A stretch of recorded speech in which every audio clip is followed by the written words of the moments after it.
ஏசாயா தீர்க்கதரிசியின் புத்தகம் 30ஆம் அதிகாரம் 18. ஏசாயா தீர்க்கதரிசியின் புத்தகம் 30ஆம் அதிகாரம் 18. ஆனாலும் உங்களுக்கு இறங்கும்படி கர்த்தர் காத்திருப்பார், உங்கள் மேல் மனதுருகும்படி எழுந்திருப்பார். கர்த்தர் நீதி செய்கிற தேவன், அவருக்கு காத்திருக்கிற அனைவரும் பாக்கியவான்கள். இஸ்ரவேல் ஜனங்கள் தேவனுக்கு விரோதமாக அவருடைய பார்வைக்கு பொல்லாங்கானதை செய்தார்கள். கர்த்தர் அவர்களை நியாயம் தீர்க்கும்படி எழுந்திருக்கல, காத்திருந்தார் மனம் திரும்பும்படி. நாம் சில நேரங்களில் நம்முடைய வாழ்விலே சில தீமையான காரியங்கள் வரும்பொழுது உடனே நம்முடைய மைண்டை எப்படி பார்க்கிறோம்னா, கர்த்தர் தண்டிச்சாருன்னு பார்க்கிறோம். நான் ஒவ்வொரு முறையும் உங்களுக்கு சொல்றேன், தேவன் மனதுருக்கம் உள்ள ஒரு தேவன், அவர் இரக்கம் உள்ளவர், கிருபையின் தேவன். நம்முடைய நீதிக்கு நாம் செய்த பிரகாரம் அவர் நம்மை நியாயம் விசாரித்திருப்பாரானால் ஒரு மனுஷன் கூட பிழைச்சிருக்க முடியாது. இந்த துவக்கத்தில், இந்த ஆண்டு துவக்கத்திலே நான் உங்களுக்கு சொல்லுகிறேன், பிசாசு ஒருபொழுதும் உங்களை குற்றப்படுத்த வேண்டாம். தேவனால் தெரிந்து கொள்ளப்பட்ட உங்களை குற்றம் சாட்டுகிறவன் யார்? உங்கள் மேல் அவருக்கு இரக்கம் உண்டு, மனதிருக்கம் உண்டு. அவர் சொல்கிறார், இப்படியே நீ மாம்சத்தின்படி இனி நீ வாழாதபடி என் ஆவியினாலே நடத்தப்படும்படி, அல்லது என் ஆவியை நீ பெற்றுக்கொண்டு நான் உனக்காக என்ன வைத்திருக்கிறேன் என்பதை நீ புரிந்து கொள்ளும்படி என்னண்டை வா, உனக்காக நான் காத்திருக்கிறேன். நாம் சில நேரம் நினைக்கிறோம், என்னைக்காவது ஆண்டவர் ஒரு நாள் என்னுடைய வாழ்க்கை நல்லது செய்ய மாட்டாரா? நான் ஏற்கனவே உனக்காக எல்லாத்தையும் செய்து முடிச்சிருக்கேன், நான் உனக்காக காத்திருக்கிறேன். என் தேவனுக்கு நாட்கள் ஒன்றுமல்ல, எல்லா நாளும் நல்ல நாள். என் தேவன் கடந்த காலத்தின் தேவன் அல்ல, அல்லது ஒரு காலத்தை செய்கிறவர் என்றல்ல. அவர் எப்பொழுதுமே இன்றைய தேவன். இன்றைக்கு வந்திருக்க உங்களுக்கு இன்றைக்குரிய செய்தியை அவர் கொடுக்கிறார். இந்த ஆண்டை குறித்து உங்களோடு கூட பேசுகிறார். அவர் சொல்லுகிறார், நான் உனக்காக காத்திருக்கிறேன். மறுபிறப்பை தேவன் உங்கள் வாழ்விலே கொடுக்கும்படி விரும்புகிறார். இதுவரை ரட்சிப்பை பெறாதவர்கள் நான் சொல்லுகிறேன், உண்மையாகவே மனம் திரும்பி இயேசுவை சொந்த தெய்வமாக ஆண்டவராக ஏற்றுக்கொள்ளுங்கள். ரட்சிக்கப்பட்ட தேவனுடைய பிள்ளைகளுக்கு சொல்லுகிறேன், இனி மாம்சத்தின்படி நடவாதபடி ஆவியினாலே நடவுங்கள். இந்த ஆண்டிலே இன்னும் அதிகமாய் தேவனை ஆராதிக்கிறவர்களாய், தேவனோடு கூட தொடர்பு கொள்ளுகிறவர்களாய், ஐக்கியம் கொள்ளுகிற பிள்ளைகளாய் நீங்கள் இருங்கள். கர்த்தர் சொல்கிறார், நான் உனக்காய் காத்திருக்கிறேன். ஏன், எதற்காக காத்திருக்கிறார்? எல்லாம் சொல்லுவோம், தேவன் என்னை ஆசீர்வதிக்கும்படி. எப்படி ஆசீர்வதிக்கிறாரு? சில பேர் சொல்றாங்க, எப்படியாவது ஆசீர்வதியும். இல்ல, அப்படி ஆசீர்வதிக்கிறது இல்ல. அவர் சொல்கிறார், நான் உனக்காக காத்திருக்கிறேன், நீ எனக்கு காத்திரு. இது என்ன ஒண்ணுமே புரியாத மாதிரி இருக்கு பாருங்க. என்ன சொல்றாருன்னா, என் பிரச்சனத்திலே வா. அவர் சொல்கிறார், என்னுடைய பிரச்சனத்தில் வா. நான் உயிர் உள்ள தேவன், நான் பேசுகிற தேவன். இன்னைக்கு இந்த காலையில் வந்திருக்க உங்களுக்கு சொல்லுகிறேன், இந்த தேவன் உயிர் உள்ளவன். அவருடைய பிரசன்னம் இருக்கிறது. ஒரு போதகர் என்னதான் பிரசங்கம் பண்ணாலும் அவருடைய பிரசன்னம் இல்லைன்னா அந்த போதனைகள் வெறும் ஒரு வெண்கல மணி மாதிரி தான் இருக்கும், மணி அடிக்கிற மாதிரி இருக்கும். நாம் விதைக்கிறதுனாலும் அல்ல, தண்ணீர் பாய்ச்சுகிறதுனாலும் அல்ல, விளைய செய்கிறவர் கர்த்தர். அவருடைய பிரசன்னம் மெய்யானது. எப்படி நாம் இருவர் பேசும் பொழுது நான் இங்கே பிரசன்னமா இருக்கிறதை நீங்கள் பார்க்கிறீர்களோ, அதுபோல நீங்கள் ஜெபிக்கும் பொழுது அவர் பிரசன்னராய் இருக்கிறார், அவர் அங்கே இருக்கிறார். அதனால்தான் வேதத்தில் பல இடத்திலே நீங்கள் பார்க்க முடியும், அவர் பேசினார், அவர்கள் அவரோடு கூட பேசினார்கள். எனக்கு ரட்சிப்பை பெற்ற பிறகு சில பேருடைய வாழ்க்கையில் நிறைய பேருக்கு அவர் பேசுறார் என்பதே ஒரு தடுமாற்றம். எனக்கு கேட்கலையே பிரதர், நான் அப்படியே அவருடைய அந்த அனுபவம் இல்லையே. இல்ல, அவர் மெல்லிய சத்தத்தோட பேசுகிறவர். 14வது வசனத்தை நீங்க படிக்கும் போது பாத்தீங்கன்னா 15, நீங்கள் மனம் திரும்பி அமர்ந்திருந்தால் ரட்சிக்கப்படுவீர்கள், அமெரிக்கையும் நம்பிக்கையுமே உங்கள் பலனாயிருக்கும். மனம் திரும்பி அமர்ந்திருந்தால், காத்திருந்தால், அவர் பிரச்சனத்திலே இருந்தால், அமெரிக்கும் நம்பிக்கையுமே உங்கள் பலன். அந்த தேவனுடைய பிரச்சனத்திலே நீங்கள் காத்திருக்கும் பொழுது நீங்கள் பலவீனப்பட்டு போக மாட்டீர்கள். நம்முடைய குடும்பத்தில் இருக்கக்கூடிய சூழ்நிலைகள், நம்முடைய வாழ்விலே நாம் சந்திக்கிற சில எதிர்ப்புகள், சவால்கள் நம்மை மிகவும் சோர்வடைய செய்கிறது. காரணம் என்னவென்றால், நாம் சில காரியத்தை எதிர்பார்க்கிறோம், பதிலை எதிர்பார்த்துட்டு இருக்கோம், அதை காத்துட்டு இருக்கோம், அது மேல எப்போ வரும்னு காத்துட்டு இருக்கோம். கர்த்தர் சொல்றாரு, நீ உன்னுடைய போக்கஸ் கொஞ்சம் மாத்து. நீ எனக்கு காத்திரு, என் பிரச்சனத்திலே இரு. அப்படி என் பிரச்சனத்தில் இருந்தால் உனக்கு பலன் உண்டாகும். உங்க குடும்பத்தில் ஒருவேளை உங்க மகளுக்கு ஒரு திருமணம் ஆகணும்னா எப்பாக நீங்க அப்படியே காத்துட்டு இருந்தா உங்களை நீங்க ரொம்ப வேறையாடுவீங்க, ரொம்ப சோர்ந்து போயிடுவீங்க. எந்த காரியத்தை நீங்கள் வேண்டுமோ அந்த காரியத்தை குறித்து எதிர்பார்த்துக்கிட்டு அது மேலேயே நீங்க இருந்தீங்கன்னா, காத்துட்டு இருந்தீங்கன்னா உங்களுக்கு பலவீனம் ஆயிடுது. நாட்கள் போகிறது, நீங்க சொல்றீங்க இவ்வளவு வருஷமாச்சு ஒன்னும் நடக்கல. கர்த்தர் சொல்றாரு, நாட்கள் போனதை பத்தி நீ யோசிக்கிற, ஆனா நான் உனக்கு செய்ய காத்திருக்கிறேன். நீ என்னண்டே வா. உன் கண்கள் பதிலை அல்ல, அல்லது சுகத்தை அல்ல, அல்லது உன்னுடைய பிள்ளையுடைய வாழ்வை குறித்தல்ல, பொருளாதாரத்திற்கு நெருக்கத்தை மாற்றுவதற்காக அல்ல. நீங்கள் முதலாவது தேவனை தேடுங்கள். நாம் இந்த உலகத்தில் இருப்பதே கர்த்தரை ஆராதிப்பதற்காக. ஏன் இந்த உலகத்தில் இருக்கிறோம்? எல்லாம் சொல்லுவோம், கர்த்தரை ஆராதிப்பதற்காக. சத்தமா சொல்லுங்க. தேவன் ஏன் மனுஷனை உண்டாக்கினார்? மனுஷன் தேவனோடு ஐக்கியம் கொள்ளும்படி. இந்த உலகத்தில் தேவன் சிருஷ்டித்த எல்லாவற்றையும் கவனிச்சு பாருங்க, எதுவுமே பேசாது. மனுஷன் மட்டும்தான் பேசக்கூடியவன். அதனால்தான் வேதம் சொல்லுங்க, தேவன் மனுஷனை தமது சாயலின்படி தமது ரூபத்தின்படி சிருஷ்டித்தார். நம்முடைய வாழ்வில் எப்போ நிறைவு வருதுன்னா, பணம் அல்ல. என்ன வீடு கட்டினாலும், எவ்வளவு செல்வம் இருந்தாலும் நம்மள அதை திருப்திப்படுத்தாது. எத்தனை சொந்தக்காரங்க, எத்தனை நண்பர்கள் இருந்தாலும் உங்களுக்கு திருப்தி வராது. ஆனா தேவனோடு பேசி பாருங்கள், உங்கள் உள்ளத்திலே ஒரு பெரிய ஒரு திருப்தி, உள்ளத்தில் ஒரு பெரிய சந்தோஷம், ஒரு பெரிய சமாதானம், ஒரு பெரிய நிறைவு வரும். அதனாலதான் கர்த்தர் சொல்றாரு, முதலாவது நீ என்ன தேடு, என்னை ஆராதி, என்னை தேடு. நீங்கள் தேவனை அறியாத பொழுது, உங்க குடும்பத்தின் சூழ்நிலையா இருக்கட்டும், என்ன பிரச்சனையா இருந்தாலும், கர்த்தர் சொல்றாரு, என்னுடைய பிரச்சனத்திலே காத்திருந்தால் நீ பலனடைந்து எழும்புவாய். கர்த்தருக்கு காத்திருக்கிறவர்கள் புது பலனடைந்து எழும்புகிறார்கள். அல்லேலூயா.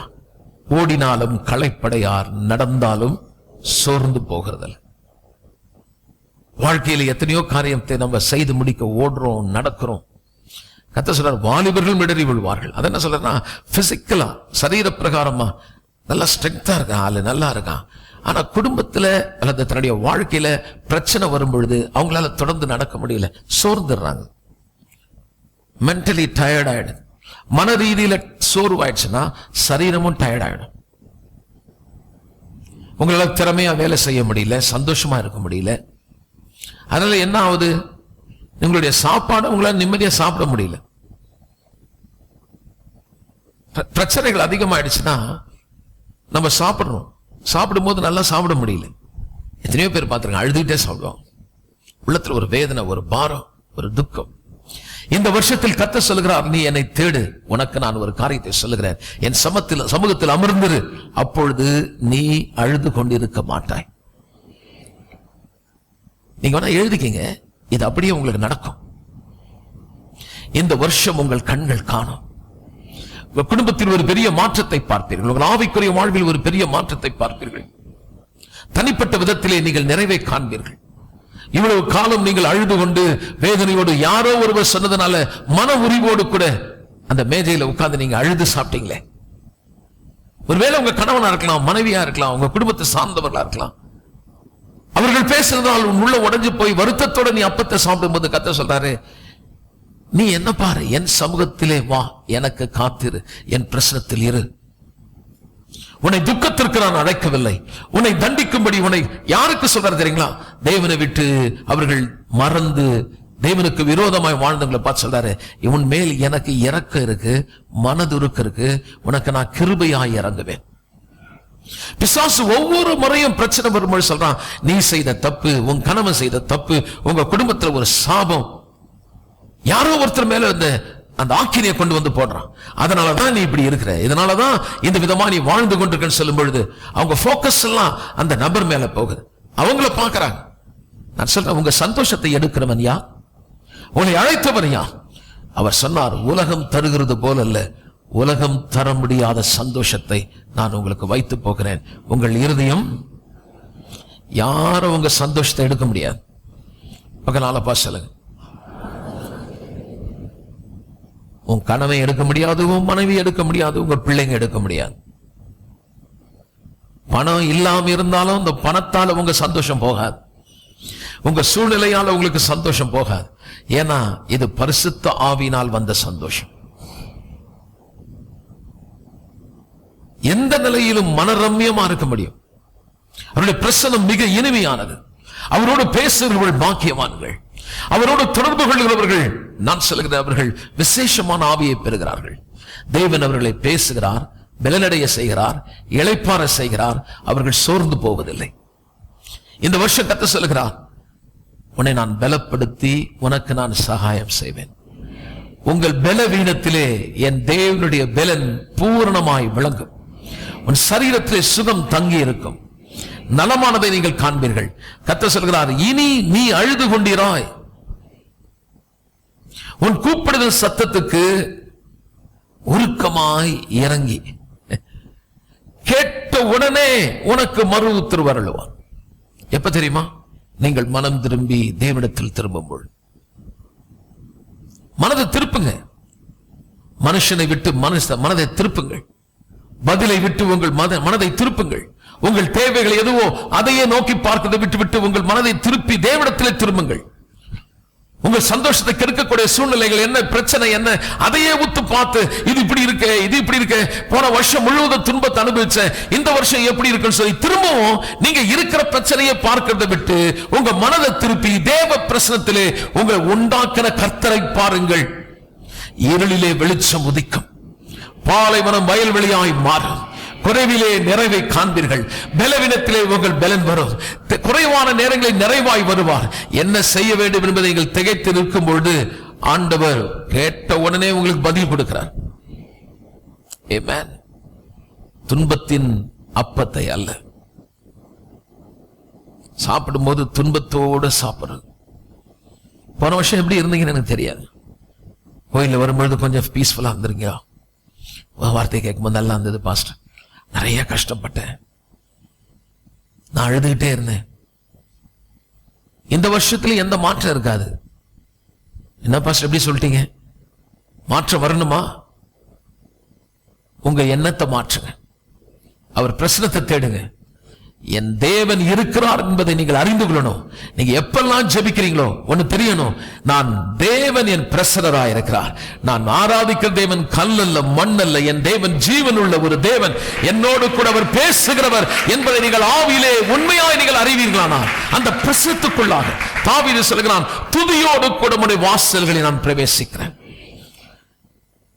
நீங்க உள்ள வர்றது, நீங்க உள்ள வந்தீங்க, உள்ள வந்தது உங்களுக்கு தெரியும். நான் உள்ள வந்திருக்கேன், கோயில் உள்ள உட்கார்ந்திருக்கேன், உங்களுக்கு தெரியும். ஒரு வாசல் வழியா உள்ள வந்தீங்க. அதே போல தேவனுடைய பிரசனம் ஒரு வாசல். அது எப்படிங்க உள்ள போறது? துதியோடு கூட. எல்லாம் சொல்லுங்க. உள்ளத்தின் ஆழத்தில் தேவன் செய்த நன்மைகள் எல்லாம் நினைங்கள். ஆண்டவரே, எனக்காக நீர் அந்த கல்வாரி சிலுவையிலே பதிலாக என்னுடைய பாவத்தை சுமந்து என்னுடைய பாவத்துக்கான ஆக்கினை உம்மேல் விழுந்ததே கர்த்தாவே. நீர் அடித்து நொறுக்கப்பட்டதை ஆவியான உதவினால் நான் பார்க்கிறேன். சமாதானத்தை உண்டு பண்ணும்படியான ஆக்கினை அல்லது அந்த பனிஷ்மென்ட், அந்த தண்டனை உண்மையில விழுந்ததே. எனக்காக அந்த ரத்தம் விழுந்ததே, அந்த ரத்தத்தில் வல்லமை இருக்கிறது. அதுக்காக நான் உம்மை துதிக்கிறேன். என் மேல் நேசித்தபடினாலே, என் மேல் அன்பு வைத்தபடினாலே பரலோகத்தை விட்டு இந்த பூமியிலே வந்து இறங்கி வந்தீரே கர்த்தாவே. துதிகளில் மத்தியில் வாசம் செய்கிற தேவன் நீர். கோடான கோடி தூதர்கள் மத்தியிலே போற்றப்படத்தக்கவராய் இருக்கிற நீரோ என்னை நேசித்தபடினாலே கர்த்தாவே இந்த பூமியிலே என்னை போல ஒரு பாவ மனுஷனுடைய சாயலாக இந்த உலகத்தில் வந்ததே என்னை உம்மை போல் மாற்றும்படி அல்லவா உம்மை துதிக்கிறேன். உம்மை துதிக்கிறேன் என்று அவரை நினைத்து நினைத்து நினைத்து அந்த சிலுவையில் செய்த நன்மைகள் எல்லாம் நினைத்து நீங்கள் துதிக்கும் பொழுது அந்த வாசல் உள்ள போவீங்க. கஷ்டத்தை நினைச்சு நினைச்சு பையன் சரியில்லை, பொண்ணு சரியில்லை, புருஷன் சரியில்லை, பணம் இல்லை, கஷ்டமா இருக்குது, நீங்க நினைச்சு நீங்க அழ அழ அந்த பிரசன்னத்துக்குள்ள போக மாட்டீங்க. நிச்சயமா நீங்க தெய்வ பிரசன்னத்தில் வெளியே தான் இருப்பீங்க. ஏன்னா உள்ளத்தில் கவலை, உள்ளத்தில் பாரம், உள்ளத்தில் பயம். தேவனுக்கு பிரியமானது என்ன? பிரியமானவர்களே, வேதம் சொல்லுகிறது விசுவாசம் இல்லாமல் தேவனுக்கு பிரியமாயிருப்பது கூடாத காரியம். அவருக்கு பிரியமானது என்ன? விசுவாசிகள். என்ன விசுவாசிக்கிறேன்? தேவன் என் மேல் அன்பு வைத்தபடினாலே சொந்த குமாரனை இந்த உலகத்துக்கு அனுப்பினதை நான் விசுவாசிக்கிறேன். என் நிமித்தம் அவர் ஆக்கினை அடைந்திருப்பாரானால் என்னை ஆக்கினைக்குட்படுத்துகிறவன் யார்? என்னை தண்டிக்கிறவன் யார்? என்னை குற்றப்படுத்துகிறவன் யார்? உங்கள் சரீரத்தில் வியாதிக்கு அதிகாரம் இல்லை. உங்கள் குடும்பத்தில் பிசாசு சாபத்தை கொண்டு வர உங்களுக்கு அதிகாரம் இல்லை. நீங்கள் கவலையோடு வாழ வேண்டிய அவசியம் இல்லை. உங்கள் துக்கம் மாற்றப்பட்டு ஆகிவிட்டது. உங்களுக்காக ஒருவர் அந்த பனிஷ்மெண்டை, அந்த ஆக்கினையை, தண்டனை அவர் மேல் விழுந்தது. அவர் மேல் தண்டனை விழுந்தது. அந்த தண்டனை விழுந்த உடனே உங்கள் மேல் தேவனுடைய சுகம் விழுந்தது, தேவனுடைய சமாதானம் விழுந்தது, தேவனுடைய நீதி உங்கள் மேல் விழுந்தது. இப்பொழுது தேவனாலே ஏற்கனவே நீங்கள் ஆசீர்வதிக்கப்பட்டிருக்கிறீர்கள். அதை நினைச்சு துதிங்க, அதை நினைச்சு துதிங்க. அழுகிறவர்களுக்கு சொல்லுகிறேன், இனி நீங்கள் அழாமல் இருங்கள். பயப்பட வேணாம். இந்த பிரச்சனையை மாத்திரம், இப்பொழுது நீங்கள் காண்கிற இந்த சூழ்நிலைகளை மாத்திரம் உங்களை பயமுறுத்துகிறவன் யார்? இரவு நேரங்களிலே உங்களை தூங்க முடியாதபடி அலட்டுகிற இந்த காரியம் என்ன? நான் சொல்லுகிறேன், அழைத்தவர் பெரியவர் அல்லவா? நீங்கள் இப்பொழுது இந்த உலகத்தில் இருக்கும் பொழுது இன்றைக்கு இருக்கிற சூழ்நிலை கண்டு நீங்க பயப்படுறீங்க. உங்களை அனுப்பி வச்சது யாரு? என் தேவன் உங்களை அனுப்பி வச்சிருக்காரு. ஒரு நோக்கத்தோட தான் உங்க வீட்டுல நீங்க இருக்கீங்க. என் தேவன் தான் அந்த வீட்டுல உங்களை அனுப்பி இருக்கிறாரு. அந்த நோக்கத்தை நிறைவேற்றாம நீங்க சாக முடியாது. நீங்க தான் ஜெயிப்பீங்க. நீங்க ஏன் அழணும்? நீங்க ஏன் புலம்பணும்? நீங்க எதுக்கு கலங்கணும்? நீங்க எதுக்கு பயப்படணும்? உங்க வலது கையை பிடிச்சு உங்களுக்கு துணை இருக்கிற கர்த்தர் சொல்றாரு, நான் உன்னை கைவிடுகிறதும் அல்ல, உன்னை விட்டு விலக மாட்டேன். அதனால தைரியம் கொள்ளு மகளே, அதனால் தைரியம் கொள். அதனால் தைரியம் கொண்டு சொல்லு, என் தேவன் என் சகாயர். எல்லாம் சொல்லுவோம், தேவன் என் சகாயர். இந்த பிரச்சனை என்ன பண்ண முடியும்? பக்கனால பார்த்து சிரிச்சு சொல்லுங்க, சிரிச்சு சொல்லுங்க, பயப்படாதீங்க. இந்த பிரச்சனை உங்களை ஒண்ணும் பண்ணாது. இந்த பிரச்சனை உங்களை ஒண்ணும் பண்ணாது. வந்திருக்க உங்களுக்கு நான் சொல்றேன், இந்த பிரச்சனை உங்களை ஒண்ணும் பண்ணாது. இந்த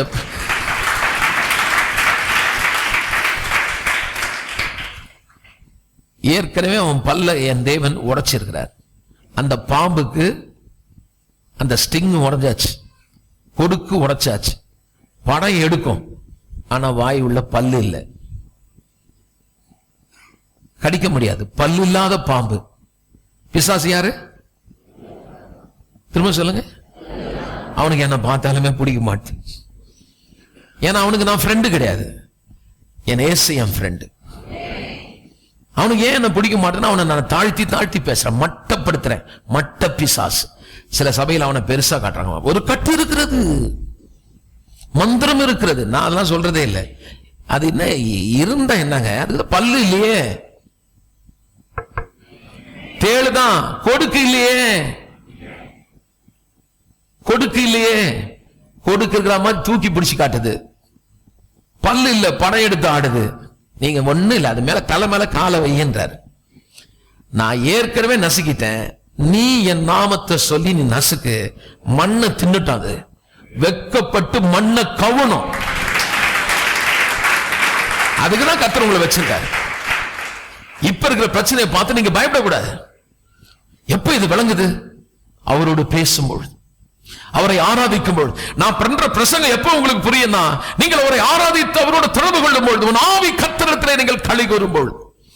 நான் சொல்ற ஒவ்வொரு வார்த்தையும் சொல்லுங்க, எஸ் கரெக்ட். இதுக்கு முன்னாடி நீங்க பிரசங்கமே கேட்டிருக்க மாட்டீங்க. ஆனா நான் சொல்லும் போது கரெக்ட் கரெக்ட் எப்படி தெரியுதுன்னா, ஏற்கனவே உங்கள் ஆவி தேவனோடு தொடர்பு கொண்டாயிடுச்சு. இப்போ ஆவியானவர் ஏற்கனவே உள்ள இருக்கிறத உறுதிப்படுத்திட்டு வரார். அதனாலதான் உங்களுக்கு புரியுது, என்னுடைய பிரசங்க சாமர்த்தியம் அல்ல, நம் மத்தியிலே பரிசுத்த ஆவியானவர் உங்களுக்கு போதித்துக் கொண்டிருக்கிறார். இங்கே பெரியவர் ஒருவர் இருக்கிறாரானால் என் ஆண்டவராக இயேசு. ஒருவர் மதிப்புக்குரியவர் இருப்பாரானால் அது பரிசுத்த ஆவியானவர். ஒருவர் போதிக்கிற ஒரு பெரிய மெய்ப்பர் இருப்பாரானால் பரிசுத்த ஆவியானவரையே நாம் சார்ந்திருக்கிறோம். ஆமென். ஆகவே நீங்க பயப்படாதீங்க. பக்கத்துல சொல்லுங்க, பயப்படாதீங்க. அத சொல்றாரு, துன்பத்தின் அப்பத்தையும் உபத்திரவத்தின் தண்ணீரை கொடுத்தாலும் உன் போதகர் இனி போதகர்களில் மறைந்திருக்க மாட்டார்கள். உன் கண்கள் உன் போதகரை காணும். என் கண்கள் போதகரை காணும். தமிழ்ல போதகர்களை வருது, இங்கிலீஷ்ல அப்படிதான் வருது. ஆனா ஹீப்ரூல கரெக்டா போதகரை சிங்குலர்ல வருது. சொல்லுவோம். எவ்வளவு முக்கியமான வார்த்தை பாருங்க. ஒரு சின்ன தப்பு நடக்கும்போதே உள்ள அர்த்தம் என்னன்னு தெரிய மாட்டேன். தேவனுடைய பிரசனத்துல நீ போதகரை தெரிஞ்சுக்கிட்டீன்னா அவர் தான் உண்மையான டீச்சர். உன் மேல கண்ணை வச்சு உனக்கு ஆலோசனை கொடுத்து உன்னை வழி நடத்துறதுக்கு 24 மணி நேரமும் கூடவே இருக்கிறாரு, உள்ளவே இருக்கிறார். பக்கத்துல சொல்லுங்க, 24 மணி நேரமும் உள்ளவே இருக்கிறார். நம்ம என்ன பண்றோம், அவர்கிட்ட கான்டாக்டே வச்சுக்கிறது கிடையாது. பிரச்சனை வந்த உடனே 24 hours பல இடத்துல என்ன ஜெபம் பண்றாங்களோ அங்கே தான் கான்டாக்ட் மைண்ட் போகுது. உடனே நீங்க ஜெபம் பண்ணிக்கங்க, என்ன பண்றீங்களோ பண்ணுங்க. ஆனா உள்ள ஒருத்தர் இருக்கிறத மறந்துடக்கூடாது. உள்ள ஒருத்தர் இருக்கிறார். நீங்க ஒரு ஊருக்கு போறீங்க, வழி தெரியல, வண்டியில போயிட்டு இருக்கீங்க. நீங்க போய் விலாசம் கேட்கறீங்க. சாத்தப்பன் தெருவு 4ஆம் நம்பர். இதுல சொன்னதான் அருமையா மைண்ட்ல அப்படியே பதியும். அதுக்குதான் முக்கோண வீதி சாத்தப்பன், என்னென்ன பேர் நம்ம ஊர்ல வச்சிருக்காண்டப்பா. ஒரு ஊருக்கு போனா அப்படி போட்டுருக்கான். அப்ப அவங்க சொல்றாங்க, நான் அந்த தெருவில் தாங்க இருக்கிறேன், என் வீட்டு பக்கத்து வீட்டுல தான் அவர் இருக்கிறாரு. அந்த ராஜேந்திரன் தானே? உன்ன கர்த்தரை பேர் விட்டு கூப்பிட்டாருன்னு சொல்லாதீங்க. அவர் வண்டி உள்ள ஏறிட்டாரு. போயிட்டே இருக்குது வண்டி. 4 சந்து தெருவில் முனைக்கு வந்துட்டீங்க. டிரைவர் கிட்ட சொன்னப்பா, வண்டி நிறுத்துப்பா, வண்டி நிறுத்துப்பா. நிறுத்திட்டு டீ கடையில போய், எங்க இந்த சாத்தப்பன் தெரு நம்பர் 4 எங்க இருக்குன்னு கேட்டா, உள்ளகரூர் எப்படி இருக்கும்? அவர் சொன்னாரு, என் வீடு பக்கத்துல தாங்க, நான் கூட்டிட்டு போறேன்னு உள்ள ஒருத்தர் இருக்கிறாரு. அவரையும் ஏத்திக்கிட்டு திரும்பி நீங்க இறங்கி போய் இந்த தெருவு எங்க இருக்குதுன்னு கேட்டா, அவர் சொல்லுவாரு, எனக்கு எதுக்குங்க என்ன கூட்டிங்க, நீங்களே அட்ரஸ் கேட்டு போங்கன்னு அந்த ஆளுக்கு சூடு சொல்றதா தான் இறங்கி போயிடுவாரு. பரிசுத்த ஆவியானவர் ரொம்ப சென்சிட்டிவ். பொறாமரியம் ரொம்ப சென்சிட்டிவ். எல்லாம் சொல்லுங்க, சென்சிட்டிவ். ரொம்ப உணர்வு அப்படியே உணர்வுள்ள ஒரு தேவன். நீங்க அவரை டிஸ்டர்ப் பண்ணக்கூடாது. கவனிக்கிறீங்களா? பறந்து போயிடுவார். பறந்து போவாருன்னா அந்த பிரச்சனை போயிடும். அந்த பிரச்சனை உங்களுக்கு தெரியாது. நீங்க அப்புறம் பிளைண்ட் ஆயிடுவீங்க. உள்ள ஒருத்தர் இருக்கிறாரு, எனக்குள்ள ஒருத்தர் வாழறாரு. இவரை விட்டுட்டு ஊரெல்லாம் போய் கேட்டுனுக்கிறது, என் பொண்ணு கல்யாணம் ஆகுமா, கொஞ்சம் பண்ணி சொல்லுங்க. உள்ளுக்கு வேலை. அப்போ இந்த காரியத்தை செய்யலாமா செய்யக்கூடாதான் சொல்லி இன்னொருத்தருக்கு போறீங்களே, அப்ப உள்ளுக்கு வேலை. அப்ப எதுக்கு நம்ம கர்த்தரை ஏற்றுக்கொண்டோம்? கைத்தட்டி ஜெபம் பண்றோமே, கைத்தட்டி ஆராதிக்கிறோமே. உலகத்தில் எனக்குள் இருக்கிறவர் உனக்குள்ளே இருக்கின்ற உன்னேசு பெரியவரே அப்படின்னு பாடி, அப்புறம் பக்கத்துல எனக்குள்ளே இருக்கின்ற என்னேசு பெரியவரே எல்லாம் ஆடியாச்சு. இந்த ஆடுறதுக்கு நமக்கு குறைவே கிடையாது. ஆனா பிரச்சனை வரும்போது தான் ஆடுறதெல்லாம் நின்றுடுது. கோயில் ஆடுறோம், நல்லது நல்லது. பிரச்சனை வரும்போதும் அதே மாதிரி மகிழ்ந்து இருக்கணும். அப்பதான் பிசாசுக்கு வெறுப்பு வரும். உடனே நீங்க ஓன்னு அழுத உடனே நல்ல அழுன்றோம். நீங்க சொன்ன சாத்தானே, உனக்கு நீ வந்தது ரொம்ப நல்லதுதான். பிரச்சனை வந்த உடனே எனக்கு தெரியுது நீ வந்திருக்க என் வீட்டுக்கு, நீ வந்தது ரொம்ப நல்லதுப்பா, இரு இங்கே இரு. பாஸ்டர் பாருப்பா, இருன்ற பேய போய் இருன்றாரு. எதுக்கு இருக்கணும்? கர்த்தர் சொல்றாரு, அவன் இருந்தாதான் அவன் கண்ணுக்கான அந்த பிசாசு வெட்கப்படும்படி ஒரு பந்தி ஆயத்தப்படுத்தி உன் தலை எண்ணெயால் அபிஷேகம் பண்ணி உன் பங்கு நிரம்பி வழியும்படி. நீங்க சொல்லணும், வந்துட்டியா, நல்ல வேலை, நான் வேற என்னடா வரலையேன்னு பார்த்துட்டு இருந்தேன். நீ வந்தாதானே என் கப்பு நிரம்புறதுக்கு. எனக்கு தெரிஞ்சு போச்சு நீ வந்தது. ஏன்னா இந்த வீட்டுல கொஞ்சம் குழப்பம் உண்டாயிருக்குது. நீ வந்த உன் கண்ணால பார்த்துட்டு போ. உனக்கு முன்னாடி நான் எப்படி வாழுறேன் பார். உடனே ஓடியே போடுவாங்க. ஸ்மித் விகில்ஸ்வர்த் என்றவர் ஊழியம் பண்ணிட்டு படி படுத்துட்டு இருந்தார். திடீர்னு பார்த்தா ராக்கிங் சேர்ல கீக்கின்னு சவுண்டு கேட்டுச்சான். இந்த இதை எடுத்து பார்த்தா பிசாசு அதுல படுத்துருந்தான். ஓ நீ தான் நான் சாத்தன்னு சொல்லி அப்படி மூட்டாரான். அவனுக்கு எப்படி இருந்தது, நம்மளா இருந்திருந்தோம்னா உடனே எல்லாருக்கும் போன், சிஸ்டர் சேரு தானே ஆடுது சிஸ்டர், பயமாக சீக்கிரம் வாங்க சிஸ்டர், என்ன பாட்டிலோட வாங்க, கொஞ்சம் தண்ணியும் கையில எடுத்துட்டு வாங்க, கொஞ்சம் தெளிச்சு விடுங்க, மந்திரிச்சு விடுங்க. தேவனுடைய மனுஷர்கள் நல்ல ஆவியில வளர்ந்தாங்கன்னா பிசாசை பத்தி நல்லா புரிஞ்சிடும். ஏன்னா பல்லு உடைஞ்சாச்சு. ஏற்கனவே எங்க மூத்த அண்ணன் எனக்காக ஒருவர் மனுஷனா ஊரெல்லாம் கலக்கின அந்த பிசாசை, ஈனப்படுத்தின அந்த வெக்கப்படுத்தின அந்த பிசாசை அவர் இப்ப வேடிக்கை பொருளாக்கி எங்க வீட்டுக்கு அனுப்பி அவன் தலைமையில நாங்க காலை வைக்க எங்களுக்கு ஒரு அதிகாரம் கொடுத்து ஒரு பிரிவிலேஜ் கொடுத்திருக்காருன்னா, இதோ சர்ப்பங்களையும் தேள்களையும் மிதிப்பீர்கள். எல்லாம் சொல்லுங்க, திரும்ப சொல்லுங்க. சர்ப்பம் தேள் இல்ல, என்னது? சர்ப்பங்களையும் தேள்களையும். எல்லாம் சொல்லுங்க. அதனால பிரச்சனை ஒண்ணு பின்னாடி ஒண்ணு வந்துகிட்டே இருக்கு பிரதர். அப்படிதான் வரும். நான் கூட புதுசுல ரட்சிக்கப்பட்ட புதுசுல பிரச்சனை வந்த உடனே ஜெபம் பண்ணுவேன். அந்த பிரச்சனை போன உடனே ஒழிஞ்சுதான் பார்த்தா அடுத்த பிரச்சனை வந்துடும். அப்புறம் ஆண்டவரே இது வந்துருச்சு புதுசா, இன்னொன்னு வந்துருச்சு ஆண்டவரே, ஜெபம் பண்ணா அது போவோம், திரும்ப இன்னொன்னு புதுசு வரும், இன்னும் கொஞ்சம் இதை விட பெருசா வரும். இப்ப பழகிடுச்சு, ஜாலியா இருக்குது. பிரச்சனை வர வர வர சந்தோஷமா. ஒவ்வொரு பிரச்சனையிலும் நான் என்ன பார்த்தேன்னா, அவன் தோத்து போறான், நான் உயர்ந்து மேல வந்துகிட்டே இருக்கு. கிறிஸ்துவ வாழ்க்கை ஒரு ஜாலியான வாழ்க்கை ஐயா. கிறிஸ்துவ வாழ்க்கை ஒரு கொண்டாட்டமான வாழ்க்கைங்க. ஆண்டவரே போராட்டமான வாழ்வை தந்தீரே ஆண்டவரா கிடையாது, சந்தோஷமான வாழ்வு. ஏன்னா எங்களுக்கு நல்ல வெளிப்பாடு இருக்குது. என் கர்த்தர் பொய்யே பேச மாட்டாரு. அவர் தான் சொல்லியிருக்காரு, இந்த பிசாசன் கொடுக்க நான் உடைச்சிட்டேன்னு. அதனால எனக்கு முழு நம்பிக்கை இருக்குது, 100% அஷூரன்ஸ் என் கர்த்தர் எனக்கு கொடுத்திருக்காரு. தைரியமா என் வேலை என்ன, அந்த பாம்பு மேல காலை வைக்கணும். எல்லாம் கவனிக்கிறீங்களா? சில இடத்துல இந்த குடுகுடுக்காரன் வச்சிருப்பான், பாம்புங்க வச்சிருப்பான், பல்ல கட்டியிருப்பாங்க, அவன் கையில் எடுத்து கொடுப்பாங்க. இந்த கிண்டி பார்க்ல கூட அந்த பல் எடுத்த சில பாம்புங்க வச்சிருப்பாங்க கையில. அவன் கையில கொடுப்பாங்க, பிடிக்கவே பயமா இருக்கும். ஐயோ அம்மாடி அப்பா அப்படின்னு சொல்லி சில பேர் பயந்து நடுங்குவாங்க. ஏன்னா அது பாம்பு, பயம் இருக்குது அவங்களுக்கு. ஏன்னா அது ஏறிய நிறைய பேரை கடிச்சு சாவடிச்சிருக்கு. அதனால அவங்களுக்குள்ள ஒரு பயம். நிறைய பேரை இந்த பாம்பு தீண்டி இருக்கிறது, சர்ப்பம் தீண்டி இருக்கிறது. வியாதி கொடுத்திருக்கிறான், பாவத்தை கொடுத்திருக்கான், அழிச்சிருக்கான், குடும்பத்தை கெடுத்திருக்கிறான், அவர்களை கெடுத்திருக்கிறான். ஆனா கர்த்தர் சொல்றாரு, இப்போ நான் உனக்காக இந்த உலகத்துல மனுஷன் வந்ததுன்னா இவன் தலையை நசுக்கி இவன் கொடுக்க உடைச்சு இப்போ நான் கீழே போட்டேன். நீ என்ன பண்ணும், இந்த சர்ப்பங்களை காலில் போட்டு மிதிக்கணும். நீ மிதிக்கணும். இந்த வருஷம் கர்த்தர் சொல்றாரு, நீ உன் காலால அவனை மிதிக்கணும். நீங்க மிதிக்கும் போது அந்த 2 நாக்கம் வெளியே வரணும். அந்த நக்கணும் அந்த மண்ணவன். எவ்வளவு வேடிக்கை காட்டினா, உன்னை எவ்வளவு பயமுறுத்தினான், எத்தனை குடும்பத்தை அவன் கலங்கடிச்சான், எந்த அளவுக்கு உங்க உள்ளத்துல வேதனையை கொடுத்தான். உன் உள்ளத்துல ஒரு பக்தி வைராக்கியம் பத்தி எறின என்னை இந்த அளவுக்கு என்ன வேதனைப்படுத்தின நீ ஏற்கனவே தோத்து போனவன். இன்னைக்கு சபையில ஆவியான உதவினால் எனக்கு ஒரு காரியம் புரிஞ்சிச்சு.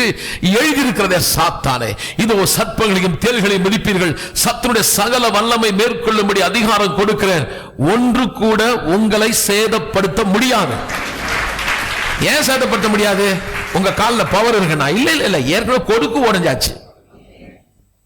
அவர் மட்டும் கொடுக்கு உடைக்காம நம்மள என்ன, அவன் நம்மளை கடிச்சிட்டு இருப்பான். ஸ்டிங் உடைச்சாச்சு. அதனால இப்ப உங்க வீட்டுல பயமுறுத்தி படம் எடுத்து ஆடுகிற அந்த சர்ப்பம் யாரை காட்டுறான்? உனக்கு கடந்தொல்லையை காட்டுறானா? பிள்ளைகளை காட்டுறானா? குடும்பத்தில் உங்கள் வாழ்க்கையில் இருக்கிற வியாதியை காட்டி உங்களை பயமுறுத்தி கொண்டிருக்கிறானா? வேலையில உங்களுக்கு நெருக்கத்தை கொடுத்து உங்களை பயமுறுத்தி கொண்டிருக்கிறானா? இந்த காலையிலே நான் தீர்க்கதரிசனமாய் சொல்லுகிறேன், உங்களுக்கு வெற்றி மேல் வெற்றி கொடுக்கிற ஒருவர் கர்த்தர் இருக்கிறபடினால் உங்களை பயமுறுத்துறது யார்? உனக்கு முன்பாய் நேரே நின்று கைகளை காட்டி உன் குடும்பத்தை அழிச்சிடுவேன் சொன்னாங்களா? உன்னை ஒன்னிலமாக்கிடுவேன் சொன்னாங்களா? அவங்க கண்ணு முன்னாடியே என் தேவன் உங்களை உயர்த்தி மேலே கொண்டு வர இந்த வருஷம் காண்பீர்கள். பயப்படாதீர்கள், பயப்படாதீர்கள், உங்கள் மீட்பர் உயிரோடு இருக்கிறார். ஆமென். உங்க கூடவே இருக்கிறார். நீங்க தேவ பிரசன்னத்துக்குள்ள வரும்போது இந்த போதகர் மறைஞ்சிருக்க மாட்டார். இவர் சொல்லி கொடுப்பாரு, உங்களுக்கு டீச் பண்றார். அதுக்கப்புறம் சபையில போதகர்கள் போதிக்கும் பொழுது அந்த வார்த்தை உனக்கு மறைஞ்சிருக்காது. எனக்கு இந்த பைபிள் இருந்து படிக்கும் போது எனக்கு இன்ட்ரெஸ்டிங் என்னன்னா, சில காரியம் the truths are parallel. படிக்கிற பிள்ளைங்க கவனி. சில பசங்க சொல்லுவாங்க, புக் எடுத்து படிக்க சொன்னா இன்னும் அந்த போர்ஷனே எடுக்கல. எப்படி சொல்லுவாங்க? அந்த போர்ஷனே எடுக்கல. அப்புறம் அடுத்து ஒரு குற்றப்படுத்துவாங்க. எப்படி குற்றப்படுத்துவாங்கன்னா, டீச்சர் ஒண்ணுமே நடத்தல, வந்துட்டு 2 சாக்கு எடுத்து எழுதிட்டு அவங்க பாட்டு போயிட்டாங்க. கேட்டா 1, 2, 3வது பாடம் நடத்திட்டேன்றாங்க. உனக்கு எப்படி புரியும்? அவங்க நடத்துற வரைக்கும் நீ காத்திருக்கூடாது. நடத்துறதுக்கு முன்னாடி நீ படி. கண்டிப்பா நான் சொல்றேன், உனக்கு ஒண்ணுமே புரியாது. பரவாயில்ல, புரியாகிட்டு பரவாயில்ல, அந்த பாடத்தை நீ படி. 1க்கு 2 தடவை படிச்சிரு. அப்புறம் அந்த டீச்சர் சொல்லும் போது நீ போய் உட்கார்ந்து கேட்டு பாரு, நல்லா புரியும். ஒண்ணுமே படிக்காம அப்படியே போய் நடத்தல, போர்ஷன் நடத்தலன்னா உன் போர்ஷன் நிரம்பாது. எம்டியாவே போவேன், எம்டியாவே வருவேன். எனக்கெல்லாம் இந்த மாதிரி சர்ச்சில் சொல்லி கொடுக்கலீங்க. எனக்கு என்ன சொல்லி கொடுத்தாங்கன்னா, அதிக படிப்பு மூளைக்கு களைப்பு. படிப்பது ஏன்டா படிக்கிற? ஒரு நாளும் பயில் வேலைக்கு போக கூடாது எங்களுக்கு சொல்லி கொடுத்தாங்க. திடீர்னு நீ பிளேன் ஓட்டிட்டே இருப்ப, கர்த்தர் வந்துருவாரு, நீ பறந்துருவ, பிளேன் கீழே விழுந்துரும். அந்த 136 பேர் செத்தானா யார் பொறுப்பு? அதனால அந்த மரணத்தை நம்ம கையில் எடுக்கக்கூடாது. அதனால நம்ம என்ன பண்ணோம்? நம்ம வேலையே செய்யக்கூடாது. அப்ப புவா கர்த்தர் நடத்துவார். பிரியமானவர்களே, வஞ்சிக்கப்படாம இருக்கணும், ஞானமா நடக்கணும், தெளிந்த புத்தியா இருங்க. பக்கத்துல பார்த்து சொல்லுங்க, sometimes people are too spiritual. ரொம்ப ஆவிக்குரியவங்களா ஆயிடுவாங்க. practically zero, they are nothing, they are useless. they never progress. வாழ்க்கையில முன்னேற மாட்டாங்க, ஒண்ணும் மாட்டாங்க. எப்ப பாரு அப்படியே ஆவிக்குரியவன் ரொம்ப ஸ்பிரிச்சுவலா இருக்கிற மாதிரி காட்டிக்குவாங்க. பார்த்தா ஒரு வேலையும் தெரியாது, எதுவுமே சரியா செய்ய மாட்டாங்க. ஆவிக்குரிய வாழ்க்கையில நல்லா இருந்தீங்கன்னா பிராக்டிக்கலா நீங்க நல்லா வாழ்வீங்க. திறமையா இருப்பீங்க, சாமர்த்தியமா இருப்பீங்க, சுத்தமா இருப்பீங்க, வீடும் சுத்தமா இருக்கும், நீங்க போடுற துணிமணியும் சுத்தமா இருக்கும், உங்க முடியும் ஒழுங்கா இருக்கும். இதெல்லாம் எப்படிலாம் சொல்றேன் பாரு. ஆவிக்குரிய வாழ்க்கை சரியில்லாதவங்க முடி இப்படி இருக்கும், சட்டை கிழிஞ்சு இருக்கும், பைபிள் அப்படியே தொங்கும். 4 பேப்பர் இந்த பக்கம் என்ன இப்படி தொங்கி இருக்குது, அதை எடுத்துட்டு வேற வாங்கணும். என்ன இது? என்னங்க அப்படிலாம் மாத்த முடியாதுங்க. இது எனக்கு யூஸ் ஆயிடுச்சு, யூஸ் ஆகட்டும், இன்னொன்று யூஸ் பண்ணு, அதையும் அதே மாதிரி படிங்க.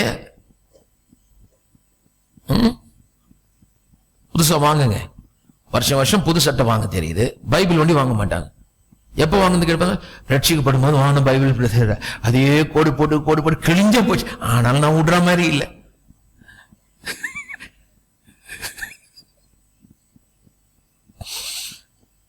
Some wrong ideas in their mind. எப்ப பாரு தேவனுடைய பிரசனம் உங்களுக்குள்ள வந்ததுன்னா ரிஃபைண்ட் ஆயிடுவீங்க, தெளிஞ்சிருவீங்க. எல்லாம் சொல்லுங்க, தெளிந்துருவேன். ரிஃபைண்ட் ஆயில் தெரியும்ல உங்களுக்கு? ரிஃபைண்ட் ஆயில் பேசவே மாட்டாங்க. Sunflower palm oil refined oil போட்டிருப்பான். ரிஃபைண்ட் ஆயில்னா என்னன்னா சுத்திகரிக்கப்பட்ட எண்ணெய். எப்படி சுத்திகரிப்பாங்க தெரியுங்களா? பயங்கர ஹை டெம்பரேச்சர்ல போய் அதை சூடு பண்ணி சுத்தம் பண்ணுவாங்க. இப்ப சொல்றாங்க அந்த மாதிரிலாம் சாப்பிடாதுன்னு. இப்பதான் புதுசா கண்டுபிடிச்சிருக்காங்க. எனக்கு தெரிஞ்சு நான் சின்னதா இருக்கும்போது அரிசிலாம் இந்த அளவுக்கு வெள்ளையா இருக்காது. இப்ப இருக்கிறது மல்லிகைப்பூ இட்லி, மல்லிகைப்பூ சாப்பாடு, சாப்பிட்டோம்னா நமக்கு மல்லிகைப்பூ மாதிரி இருக்காது முடியும் உடம்பு. அந்த காலத்துல மல்லிகைப்பூ பூ மாதிரி இருக்காது, சாப்பிட்டா பூ உடம்பு மல்லிகை பூ மாதிரி இருந்துச்சு. இப்ப மல்லிகை பூ மாதிரி இருக்கும், சாப்பிட்டவொடனே பாத்தீங்கன்னா காஞ்சி போன கருவன் மாதிரி ஆயிடும் உடம்பு. எல்லாம் திருட்டு வேலை பாருங்க. ப்ளீச் பண்ணி அதை பாலிஷ் பண்ணி ப்ளீச் பண்ணி அதுக்கு வெள்ளை கலர் சாயத்தை ஏத்தி கொடுக்குறான். நம்ம ஆளுக்கு அப்படி எடுத்தோடனே பா என்ன வெள்ளை வெள்ளைன்னு இருக்குது. இப்பதான் சொல்லுங்க ஆர்கானிக் ஃபுட் சாப்பிடுங்க, அதை எடுத்து பார்த்தா அப்படியே கருப்பா இருக்குது. சரி அது விடுவோம். ஆவியானவர் நம்மளை ரிஃபைன் பண்றாரு, சுத்திகரிக்கிறார், கரெக்டான மைண்ட மாத்துறார். அப்ப தேவனுடைய பிரசனம் நமக்கு மிகவும் அவசியமானது. பகலாம் சொல்லுங்க தேவனுடைய பிரசனம் மிகவும் அவசியமானது. அப்ப உங்க போதகர் மறைந்திருக்க மாட்டார். நான் சொல்லுகிறேன், நீங்கள் துதிக்கும் பொழுதும் ஆராதிக்கும் பொழுதும் தேவன் உங்களை விட்டு மறைந்து இருக்கிறது அல்ல. அவர் என்ன பண்ணுவாரு? அடுத்த வசனம், நீங்கள் வலதுபுறம் சாயும் போதும் இடதுபுறம் சாயும் போதும் வழி இதுவே, இதிலே நடவுங்கள் என்று உங்களுக்கு பின்னாலே சொல்லும் வார்த்தையை உங்கள் காதுகள் கேட்கும். எல்லாம் சொல்லும், என் காதுகள் கேட்கும். நல்லா சொல்லுங்க. அவர் சொல்வாராம் வலதுபுறமா இடது, அதான் டிசிஷன். அதை என்ன சொல்றாருன்னா, உன்னோடு கூடவே இருப்பேன், யெகோவா ஷம்மா, கூடவே இருப்பவர். இந்த வருஷம் கர்த்தருடைய வாக்குத்தத்தத்தை உங்களுக்கு கொடுக்கிறேன், கர்த்தர் கூடவே இருப்பார், கூடவே இருப்பார். தேவனுக்கும் நமக்கே இருந்த அந்த சொரூபங்கள், மூடிய வெள்ளி தகடு, விக்கிரகம், பொன் ஆடை ஆபரணம், நமக்கும் தேவனுக்கும் இடையே என்ன இருந்தது? உங்க குடும்பமா, உங்க வேலையா, அல்லது எந்த காரியம் தேவனை ஆராதிக்க முடியாம கவலை கொடுத்து ஜெபிக்கிறதுக்கு தடையா என்ன இருந்தது? கர்த்தர் சொல்றாரு, நீ என் பிரச்சனத்தை தேடுறல்ல, எந்தெந்த காரியம் உன்னை பாரம் கொடுத்து அழுத்துச்சோ அதெல்லாம் உன்னை விட்டு எடுத்து போட்டுருவேன். சீ போ அப்படின்னு தூக்கி போட்டுருவேன். சொல்லுவாங்க, பாவம் தடையா இருந்ததா, அந்த பாவத்தை வாலிப பிள்ளைங்களும் பெரியவங்களுக்கும் சொல்றேன், சீ போ அப்படின்னு தள்ளிடுவீங்க. அதாவது கவலையை வெறுப்பீங்க, பாவத்தை வெறுத்துருவீங்க. அது மேல பற்றுதல் உங்களை விட்டு நீங்கிடும். உங்களுடைய பற்றுதல் தேவன் மேல் பெருகிடும். இந்த வருஷம் தேவன் மேல் உங்களுக்கு அன்பு பெருகுகிற ஒரு ஆண்டாயிரும். யாரெல்லாம் தேவனை ஆராதித்தவரை அன்பு முழு உள்ளத்தோடு அன்பு செலுத்துகிறார்களோ, ஒண்ணு பாருங்க, ஆவிக்குரிய செழிப்பு சொல்லிட்டு விட்டுறக்கூடாது, விட மாட்டார். உடனே மெட்டீரியல் பிளஸிங், இதை பிரிக்க முடியாதுங்க. ஆவிக்குரிய வாழ்க்கையில செழிப்பாயிடுச்சுன்னா உலக ரீதியுடைய ஆசீர்வாதமும் இணைஞ்சுக்குது, அப்படி பின்னி பிணைஞ்சு வருது. பாருங்க அடுத்தது, நீ நிலத்திலே விதைக்கும் உன் விதைக்கு அவர் மழையும் நிலத்தின் பலனாகிய ஆகாரத்தையும் தருவார், அது கொழுமையும் புஷ்டியுமாயிருக்கும். அக்காலத்திலே ஆடு மாடுகள் விஸ்தாரமான மேய்ச்சலுள்ள ஸ்தலத்திலே மேயும். ரொம்ப அந்த விதையை விதைச்சுனா கதை சொல்ல, நான் மழையை கொடுப்பேன், நீ வேலை செய்தா ஆசீர்வாத மழையை நான் பொழிவேன். படிக்கிற பிள்ளைங்களா சொல்ல, நீ படிச்சுனா என் தேவன் உண்மையில ஆசீர்வாத மழையை கொடுப்பார், நீ ஸ்டேட் லெவல்ல வருவ. படிக்கிற பிள்ளைங்க சொல்றேன், நீங்க ஸ்டேட் லெவல்ல வருவீங்க. Can't reason out that.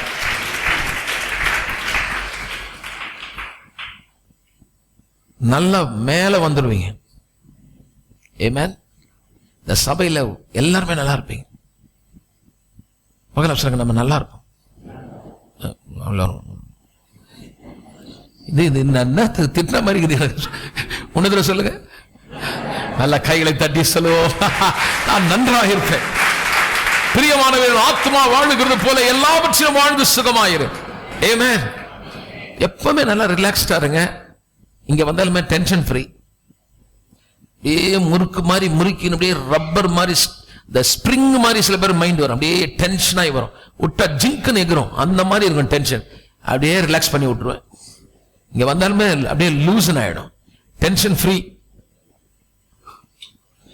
If you come into the presence of God, He will take away all the worries. எல்லா கவலையும் போயிடும், டென்ஷன்லாம் போயிடும், ரிலாக்ஸ்ட் ஆயிடுவீங்க. God is soothing now.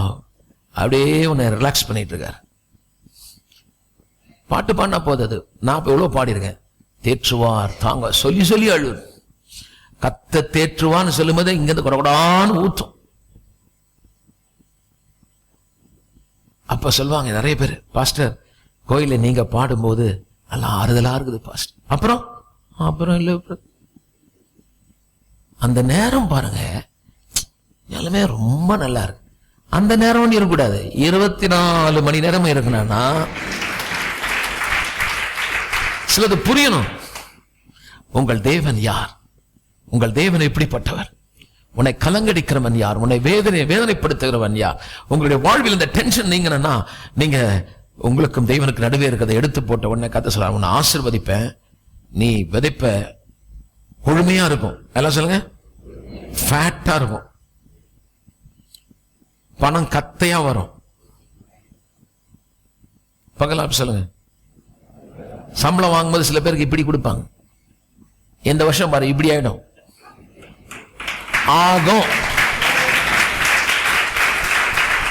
வியாபாரம் பண்ணி லாபம் எடுக்கும் போது இப்படி எடுத்த நீ இப்படி எடுப்ப.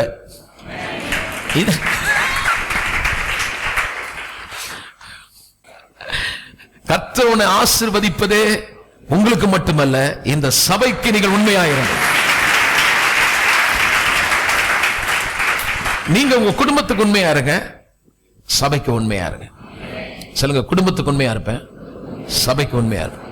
சம்பாதிச்சு சபைக்கு குடும்பத்துக்கு முதல்ல உண்மையா இருங்க. குடும்பத்துக்கு கொடுங்க, மனைவி கொடுங்க. புருஷர்கள்லாம் ஆமேன்னு சொல்லுங்க. இன்னொரு சொல்லுங்க, இந்த வருஷம் ஒரு நல்ல செயின் வாங்கி கொடுங்க.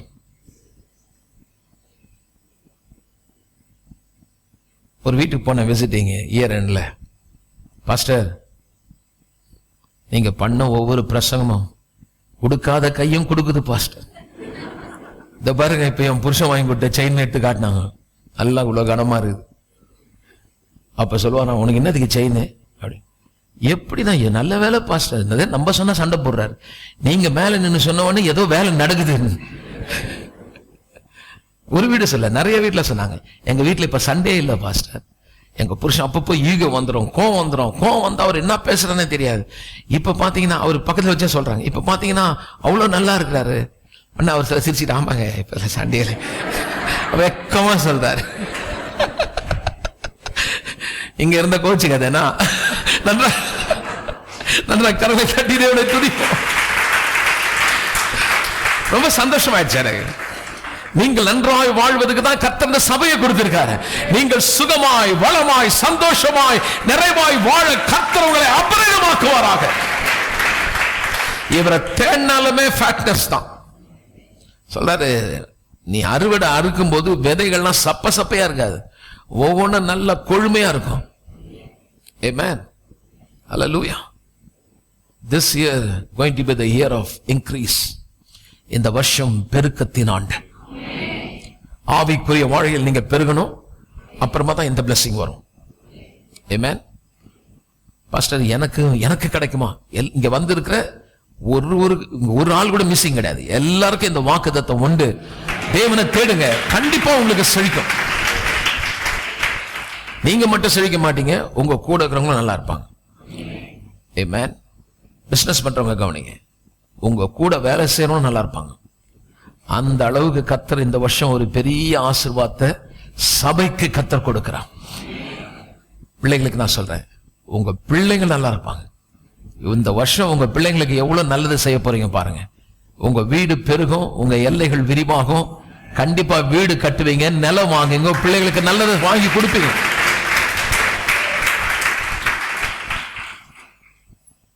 எங்களுக்கு ஒண்ணு வேணாம் பாஸ்டர், பயப்பட வேணாம், உனக்கு கொண்டு வராது. விசுவாசிக்கிற அத்தனை பேருக்கும் வரும். இந்த வருஷம் கண்டிப்பா நிலம் வாங்கணும். நீ சும்மா எவனுக்கோ கொண்டு போயிட்டு பணத்தை கொண்டு போய் கொடுத்துட்டு அவங்க பணத்தை வச்சு அவன் இஎம்ஐ கட்டிட்டு இருக்கான். எல்லாம் சொந்தக்காரங்களுக்கு ஒரு மாதிரி எல்லா ரகசியம் சொல்லி கொடுத்துருவார் போல. பரவாயில்ல, உங்க வீடு காலியாவே இருக்காது, உங்க வீடு நிரம்பிட்டே இருக்கும். வீடு கொடுத்துன வீடு இருக்கிறவங்களுக்கு சொல்றேன், கொண்டு போய் 4 லட்சம் கொண்டு போய் 5 லட்சம் கொடுத்து லீஸ் கொடுக்குற நீ, அந்த 4 லட்சம் 5 லட்சம் எடுத்துன்னு போயிட்டு பிளாட் கட்டுறவங்க கிட்ட கொண்டு போய் கொடு. மாசமான இஎம்ஐ பேங்க்ல வரும், சொந்த வீடாயிடும் வரும். இப்ப 6 லட்சமா 8 லட்சமா அப்படின்ற மாதிரி இருக்கும். அப்புறம் பார்த்தா அந்த 8 லட்சம் வாங்குற வீடு உனக்கு 40 லட்சம் ஆயிடும். 4 வருஷமா நீ கொடுத்த அந்த லீஸ் பண்ண 4 லட்சம் அங்க இருக்குது. 4 வருஷம் பார்த்து 4 லட்சம் கொடுத்து அனுப்புவாங்க. அது அப்படியே தான் இருக்கும். 4 லட்சம் 40 லட்சம் ஆகும். ஃபேட் ஆயிடும். அப்படி பாக்குறாங்க. எல்லாத்தையும் சொல்லி கொடுத்துனுங்கிறாரு. கோயில்ல தான் இருக்கிறோமா எங்க இருக்கிறேன்னு தெரியல. சொல்லி கொடுக்க ஒரு ஆள் வேணும் இல்ல. இந்த சபையில எல்லாரும் சொந்த வீடு வாங்கணும். என் கர்த்தர் நீங்க நல்லா இருக்கிறத என் கர்த்தர் விரும்புறாரு. அம்மா வந்து சொன்னாங்க, கோயில் பாஸ்டர் இந்த கோயில் போறேன்னு சொன்னாங்க, வீடு கொடுக்க மாட்டேன்ட்டாங்க பாஸ்டர். சத்தம் போடுவீங்களாமே ரொம்ப அல்லேலூயா அல்லேலூயா சத்தம் பண்ண கொடுக்க மாட்டேன்னு சொல்றாங்க பாஸ்டர். ஜெபம் பண்ணுங்க, உனக்கு கிடைக்காதுன்னு.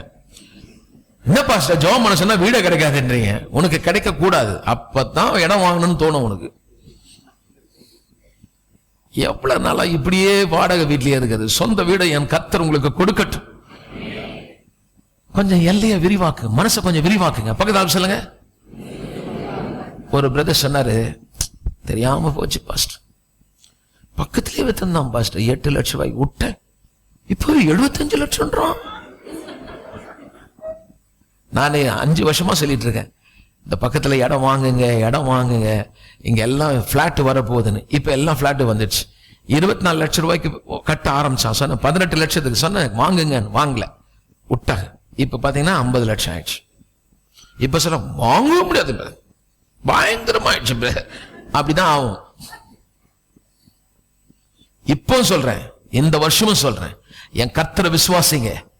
நான் என்ன சொல்லி கொடுக்குறேன்? கர்த்தரை விசுவாசிங்க, ஆராதிங்க. நீங்க அவர் சொல்றாரு, நீ போய் வேலை செய், மழையை கொடுக்க வேண்டியது என் வேலை, நீ வேலை செய். ஆசீர்வாத மழையை நான் கொடுப்பேன். Come on my people, நன்றாய் கரங்களை தட்டி தேவனை துதிப்போம். ஆசீர்வாதமான மழை உன் வீட்டுல பெய்யும். நீயே நல்லா இருப்பீங்க, உங்க வீட்டுல இருக்கிறவங்க நல்லா இருப்பீங்க. பெருமையாகிறவங்களாம் இந்த வருஷம் முறிஞ்சு விழுவாங்க. கோபுரங்கள் விழுகிற மகா சங்காரத்தினாலே பெருமையா இருந்த இடம் தகர்க்கப்படும். அல்லேலூயா. மாம்ச பலத்தை எடுத்து காட்டினவங்க இடிஞ்சு விழுவாங்களாம். கர்த்தர் சொல்றாரு, என் பிள்ளைகளுக்கு சமாதானம் பெரிதா இருக்கும். உயரமான சகல மேடுகளின் மேலும் ஆறுகள் வாய்க்கால்கள் உண்டாகும். தன் அதிகாரத்தை பயன்படுத்தி தன்னை பெருமைப்படுத்துகிறவன், கர்த்தர் சொல்றாரு, அவனை ஸ்மாஷ் பண்ணிடுவேன் நான். மாறாக உங்களுக்கு சமாதானம் இருக்கும். ஆமென். உங்களை காயப்பட்டாங்களா, உங்களை வேதனைப்பட்டாங்களா, முறிவை கட்டுவேன், அடிக்காயத்தை குணமாக்குவேன். வியாதியிலிருந்து நீங்க சுகமாவீங்க. உள்ள இருக்கக்கூடிய வேதனை மாறும். நல்லா கவனிங்க. இந்த வருஷம் என் தேவன் உன் காயத்தை கட்டி உன்னை சுகப்படுத்தி உன் இருளை எடுத்து போட்டு வெளிச்சத்தை கொடுத்து, ஏற்கனவே வெளிச்சம் இருக்கிறவங்க 7 மடங்கு வெளிச்சத்தை இந்த வருஷம் நீங்க பார்ப்பீங்க. கர்த்தர் உங்களை ஆசீர்வதிப்பாராக. எழுந்து நாம் கர்த்தரை துதிப்போம். ஆமென்.